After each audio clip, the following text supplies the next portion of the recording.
Craig, good morning. When officers arrived here at the Pelosi home exactly a week ago today, they initially didn't have any idea exactly what was going on. They knew they had a high priority call on their hand. What was unclear, what was happening inside the property just behind me.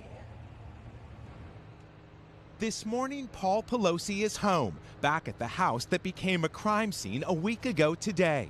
NBC News learning new details about the moments police arrived. Sources familiar with what unfolded in the Pelosi residence now revealing when officers responded to the high priority call, they were seemingly unaware they'd been called to the home of the Speaker of the House. After a knock and announce, the front door was opened by Mr. Pelosi. The 82-year-old did not immediately declare an emergency or try to leave his home, but instead began walking several feet back into the foyer toward the assailant and away from police. It's unclear if the 82-year-old was already injured or what his mental state was, say sources. According to court documents, when the officer asked what was going on, defendant smiled and said everything's good. But instantaneously, a struggle ensued as police clearly saw David DePape strike Paul Pelosi in the head with a hammer. After tackling the suspect,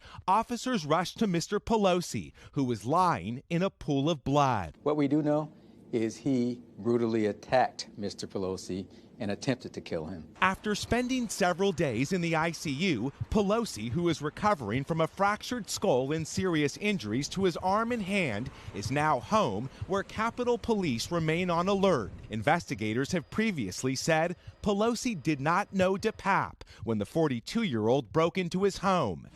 Why Pelosi didn't try to flee or tell responding officers he was in distress is unclear. Fear takes over. Fear freezes people. This morning, the 82-year-old lucky to be alive after an intruder nearly killed him in his own home. Law enforcement officials tell us the bottom line here is this was a terrifying situation. We still don't know exactly what unfolded between Mr. Pelosi and the suspect for the 30 minutes they were alone inside that house before police arrived.